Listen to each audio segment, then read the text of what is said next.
Assalamualaikum warahmatullahi wabarakatuh. Alhamdulillah. Wassalatu wassalamu ala rasulillah. Amma ba'du.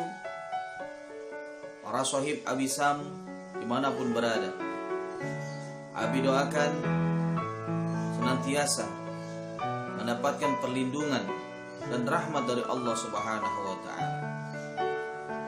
Di video kali ini Abi akan memberikan tips untuk mengetahui apakah ada gangguan jin di dalam tubuh kita atau tidak. Tapi sebelum Abi lanjutkan, marilah sama-sama kita beristighfar kepada Allah Subhanahu wa ta'ala.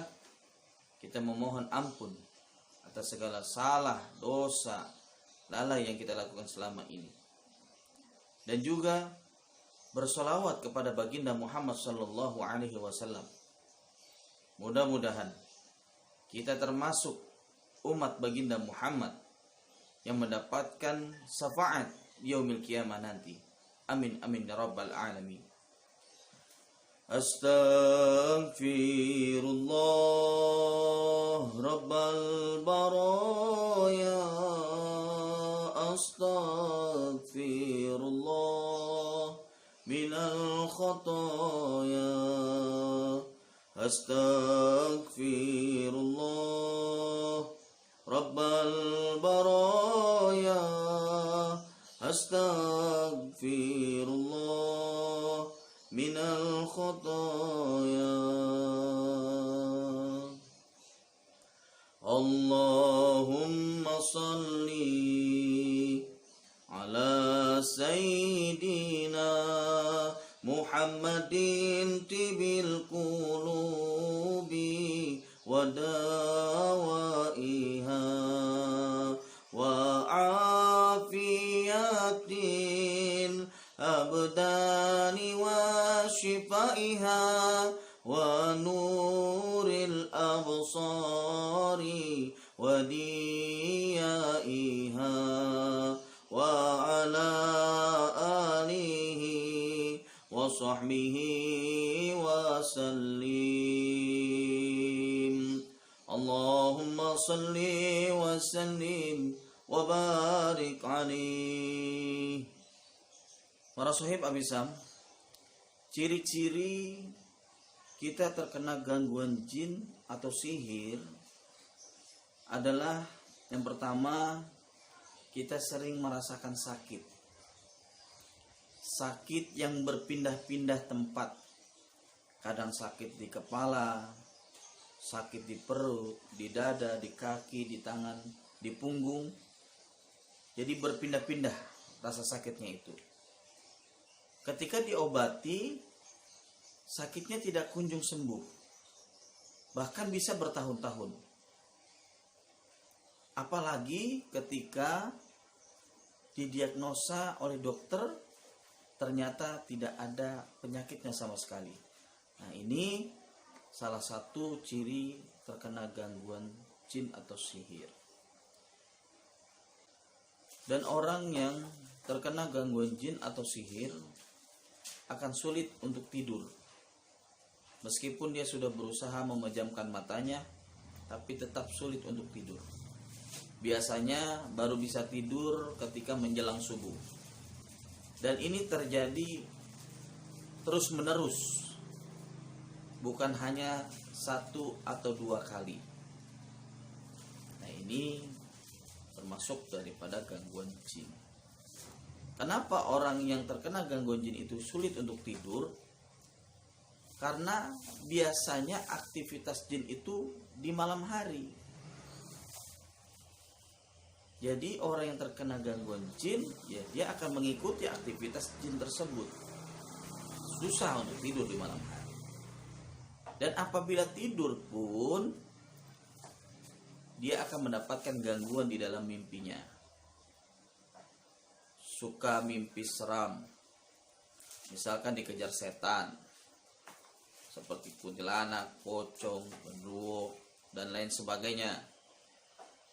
Atau dikejar binatang seperti ular, karena ular itu termasuk binatang perwujudan dari jin.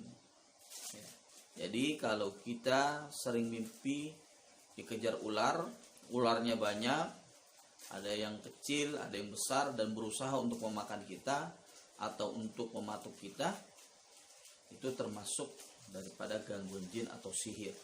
Dan itu terjadi bukan hanya sekali atau dua kali. Dan juga kita sering mimpi jatuh dari ketinggian. Kadang kan kaget gitu ya, kalau jatuh dari ketinggian tuh seperti kaget kita. Nah, kita sering mimpi itu jatuh dari ketinggian. Nah, itu juga termasuk daripada ciri-ciri adanya gangguan jin atau sihir. Ciri-ciri lainnya yaitu malas ibadah, malas sholat, malas membaca Al-Quran, bahkan merasa gelisah atau kepanasan ketika mendengarkan suara azan, mendengarkan bacaan Al-Quran. Nah, ini adalah ciri-ciri adanya gangguan jin di dalam tubuh. Begitu pula apabila kita merasa ada sesuatu yang berjalan di dalam diri kita, apa di perut kita, di dada, atau di bagian punggung, ada yang seperti berjalan. Karena jin di dalam tubuh manusia itu berada di majrad dam. Dia berada di peredaran darah. Dia bisa berpindah tempat. Nah, itulah ciri-ciri apabila kita terdapat gangguan jin atau sihir. Dan sihir itu banyak macam-macamnya ya. Ada sihir tafrik.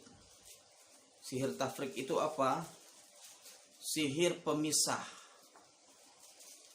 Contoh misalkan ada seorang suami istri, kondisinya hubungannya baik-baik saja, tidak ada masalah.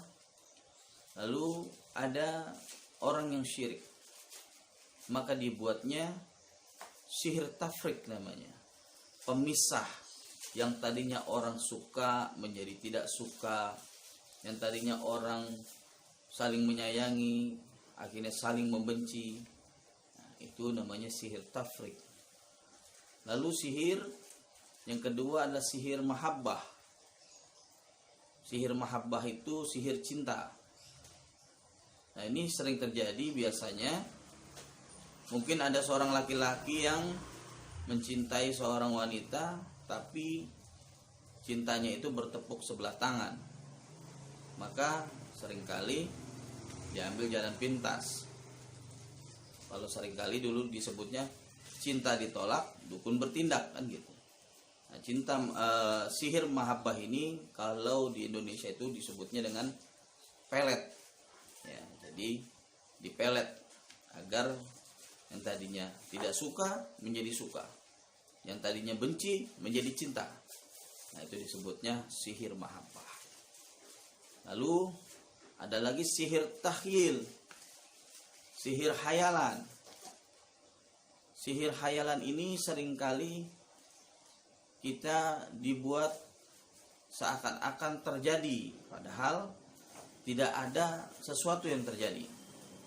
Jadi seringkali kita terbawa dengan rasa takut, ya, selalu dibuat dengan hayalan-hayalan kita.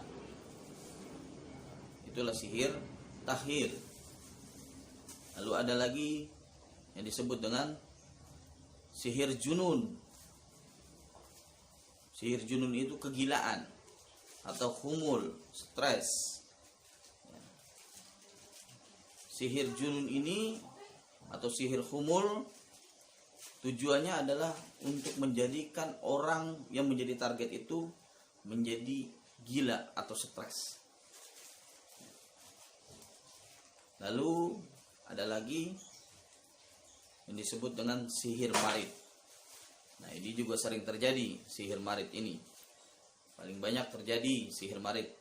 Sihir marit itu sihir sakit. Jadi sering dibuat sakit-sakitan, tidak kunjung sembuh, ya. Bisa sampai dibuat lumpuh. Dan perlu kita ketahui, asal jin di dalam tubuh kita itu banyak sekali. Yang pertama, asal jin bisa dari jin-jin leluhur atau jin nasab. Mungkin dulu kita punya leluhur orang yang memiliki kekuatan goib, ya, atau barang-barang pusaka. Ketika leluhur kita meninggal dunia, maka jin ini mencari anak keturunannya untuk dapat mereka tempati. Dan alasan mereka untuk menjaga, padahal itu bohong semua. Ya. Intinya mereka ingin mengambil keuntungan, ya, pada manusia. Dan pastinya orang yang ditempati oleh jin leluhur itu adalah orang yang lemah. Orang yang lemah imannya.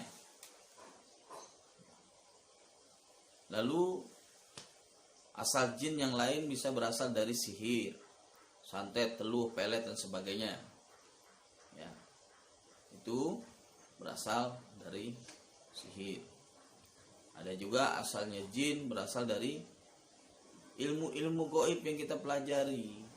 Mungkin kita pernah belajar ilmu kabal, ilmu penerawangan.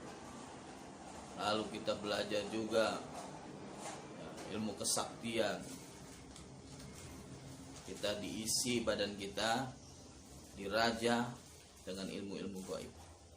Maka itu menjadi pembuka jalan bagi jin masuk ke dalam tubuh kita. Lalu apalagi? Jin bisa berada dalam tubuh kita, bisa berasal dari barang-barang pusaka. Kalau kita menyimpan barang-barang pusaka di dalam rumah kita, bukan hanya diri kita yang akan mendapatkan gangguan, tapi keluarga kita, istri, anak kita, dan orang-orang yang berada di dalam rumah tersebut yang ada barang-barang pusakanya. Dibuat panas. Biasanya rumah yang terdapat pusaka-pusaka itu terasa panas. Hawanya tidak nyaman, tidak enak. Dan seringkali membuat emosional meluap-luap, tidak terkendali, dan sering sakit. Jadi orang-orang yang di dalam rumahnya terdapat barang-barang pusaka itu bisa jadi sering sakit. Hari ini misalkan anaknya sakit, nanti anaknya sehat, istrinya sakit, istrinya sembuh, sehat, lalu suaminya yang sakit. Seperti itu. Ya. Pesan Abi, marilah kita mendekatkan diri kepada Allah Subhanahu wa Ta'ala.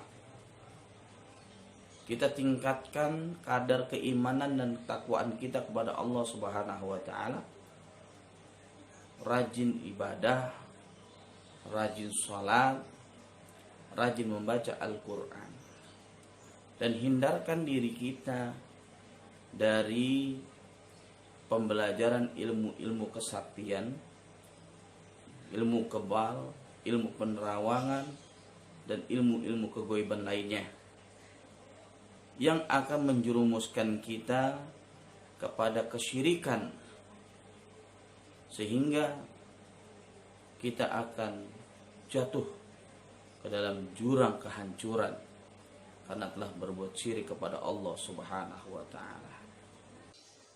Mudah-mudahan apa yang Abi sampaikan dapat bermanfaat untuk seluruh sahib dimanapun berada.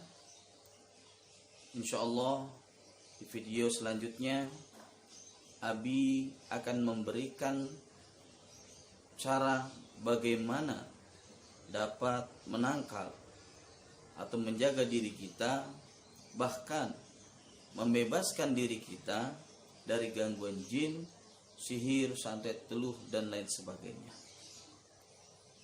Terima kasih telah mengikuti channel Abi, dan tolong dukung terus channel Abi sehingga dapat bermanfaat untuk orang banyak.